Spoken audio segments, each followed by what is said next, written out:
Alden Richards, abay, the long wait is over dahil finally Alden meron pong inilabas at excited na patungkol sa balitang ito na magdudulot ng hype sa lahat ng mga followers at supporters ni Alden. So bago yan, of course, if you haven't subscribed po na matapos sa mahabang pag-aantay kung ano na nga ba ang magaganap dito kay Alden Richards ay finally inilabas na po ng GMA ang kanilang naging desisyon dahil patuloy na pag-usbong ng mga dekalidad na teleserye sa Pilipinas. Isa na naman pong bagong proyekto ang pinag-uusapan ngayon sa mundo ng showbiz, ang medical drama ng Code Grey. Pinangungunahan ito ng Asia Multimedia star na si Alden Richards kasamang isang powerhouse cast na kinabibilangan ni na Andrea Torres, Shubi Etrata at ang batikang aktor na si Christopher De Leon. So tapos na ang hula, tapos ang paghuhula dahil mukhang si Shubi Etrata po ang makakasama niya na isang morena dito po sa nasabing na ito. Si Andrea Torres po ay kasama niya rin dito po sa serye pero hindi natin alam kung may love interest ba dito si Alden. Sa unang tingin pa lang, malinaw na hindi ito basta ordinaryong teleserye. Ito ay isang proyekto na may layuning maghatid ng mas seryosong kwento, mas malalim na karakter, at mas matinding emosyon sa mga manonood. So, yun po yung ilan sa mga inaabangan ng mga netizen patungkol dito kay Alden, Dahil sa itong proyekto na to, talaga namang nagdulot ng matinding excitement sa lahat ng mga fan po niya. Kasi hindi po siya basta ordinaryong hindi siya basta ordinaryong project na gagawin po ni Alden. Isa sa pinakamalaking highlights ng Code Grey ang transformation ni Alden Richards bilang isang doktor. Ayon sa kanya, ito ang unang pagkakataon na gagampanan niya ang ganitong uri ng papel. Isang mature at seryosong karakter na malayo sa kanyang mga kasanayang roles. Kung susuriin, malaking risk ito sa kanyang karir. Kilala si Alden sa romantic roles at charming personality, kaya ang paglipat sa isang intense medical drama ay tila isang career pivot. Kumbaga parang transition ni Alden Richards from romantic drama dito sa mas seryoso, At talagang ito po ay nangangailangan ng talino kasi syempre may mga medical terms na kailangan po nilang pag-aralan. Kung susuriin talaga, ito'y malaking risk para sa kanya. Pero kung tutuusin, hindi ito basta risk, isa itong strategic move. Sa industriya kasi ng showbiz, mahalaga ang reinvention at mukhang ito na ang tamang panahon para ipakita ni Alden na kaya niyang magdala ng mas mabigat at komplikadong role. Ang tanong ngayon, kaya ba niyang lampasan ang expectation ng mga tao? Kasi from blockbuster movie actor of the year, malalampasan niya kaya yung mga nagawa niyang magaganda yung resulta kasi gano'n naman talaga ang publiko Kailangan may higitan mo yung mga nagawa mo nung una kasi nagkakaroon na naman ng comparison yan, di ba?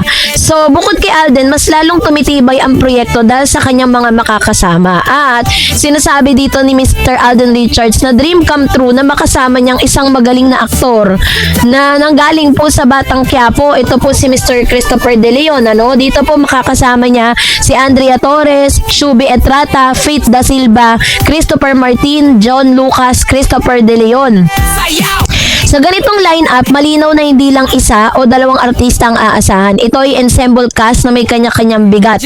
So si Andrea Torres, ang posibleng leading lady, yun. Si Andrea Torres, parang ang tanda ni Andrea Torres. Isa sa mga pinag-uusapan ngayon ang role ni Andrea, bagamat hindi pa malinaw kung siya ang official leading lady. Maraming nag-aabang kung magkakaroon ba sila ng romantic angle ni Alden. Sa totoo lang, may chemistry potential ang dalawa. Pareho silang may strong screen presence at pareho kayang magdala ng dramatic scene. Pero dito pumapasok ang chismis angle. Sabi dyan, kung sakaling magkakaroon ng love team build-up, posibleng magkaroon ng bagong tandem na kakagatin ng masa. Ngunit may risk din ito dahil kilala si Alden sa kanyang iconic love history. Kaya ang tanong, tatanggapin ba ng fans ang kanyang bagong kapartner?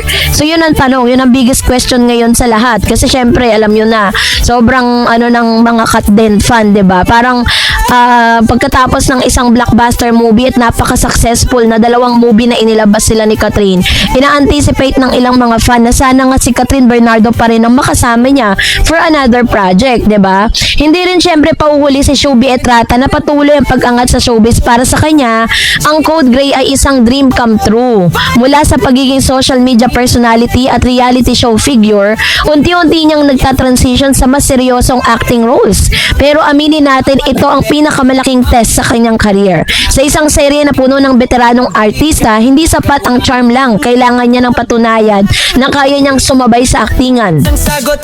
Kung magtatagumpay siya dito, posibleng maging isa siyang next big leading ladies ng GMA. So make or break to ni Shubi. Kapag po naging maganda yung resulta ng kanyang pag-arte dito, maaaring maipartner na rin siya or magkaroon na siya ng official lab team, no, na tinatawag. So, ayon din kay Alden Richards, siya ay sobrang excited na makatrabaho ang kanyang idol base sa kabilang article context. Sa totoo lang, pag pinagsama nila ay parang passing of the torch, no, ang moment. Maging mentor figure si Christopher sa karakter ni Alden Richards na magkakaroon ng intense confrontation o kaya ay maging emotional backbone ng serye. Sa ganitong setup, siguradong tataas ang kalidad ng storytelling. Pero para lang po sa kaunawaan ng lahat, ano nga ba yung tinatawag na Code Gray? Mas malalim kaysa sa karaniwang medical drama. Ang title pa lang na Code Gray ay may bigat na agad. Sa medical field, ang Code Gray ay kadalasang tumutukoy sa emergency situation na may kinalaman sa security or aggressive behavior. Ibig sabihin nun, hindi lang ito tungkol sa operasyon at pasyente. Maaaring saklawin ng serye ang ethical dilemmas, hospital politics, personal struggles and doctors, life and death decision situation. Ito ang klase ng kwento na pwedeng magpaiyak, magpatanong at magpaisip sa audience. So, sa dami din ng mga big names sa cast, hindi rin may iwasan ng mga intriga, no? Natural lang sa showbiz ang competition sa screen time, pressure ng ratings, comparison ng acting at performance. At isa sa ensemble cast, laging may tanong, sino ang mas aangat? Sa galing po, kasi syempre dun po sa casting na ginawa, apakagaling po ni Mr. Christopher De Leon. Hindi po natin matatawaran ang galing niya sa pag-arte. Ganon din naman si Alden Richards, diba? At titignan natin kung paano po yung ataking gagawin ni Shubi Etrata at ni Miss Andrea Torres na pinaghihinala ang love interest ni Mr. Alden Richards, no? So, ang tanong print po ng marami, bakit ngayon? Isa pang interest factor ay ang timing ng Code Gray. Sa panahon ngayon, mas hinahanap ng audience ang realistic stories, mature themes ay high quality production. Kaya ang paglabas ng isang medical drama ay swak sa demand ng viewers. Kaya naman na kung when it terms of yung timing, nasa timing naman talaga, lalo na po ngayon, lahat ng mga tao parang sawa na sila sa mga love team, sawa na sila sa mga romantic drama, sawa na sila sa kung ano-anong mga pasabog at mga pangiliti, no, sa ang taas kasi ng ngayon ng competition when it comes to free TV, 'di ba? Ganun ka tindi. Kaya kailangan nila maglabas ng mas matindihang mga programa, no. I don't know if it is lalabas sa free TV GMA or ilalabas ito sa mga pay parang mga live streaming or streaming platform. Yun po yung aabangan natin para at least kompleto yung idea. So kayo po, anong yung saloobin patungkol dito? Kayo po ba ay pabor para maging love interest ni Alden si Andrea Torres? Kung hindi, i-comment sa comment section kung sino yung gusto nyong makapartner niya dito. At kung oo naman, mag-comment kayo sa comment section. And that's it for today. For more videos and updates, please don't forget to like and subscribe. And please don't forget to follow my Facebook page, Dareds TV and Dareds channel. God bless everyone!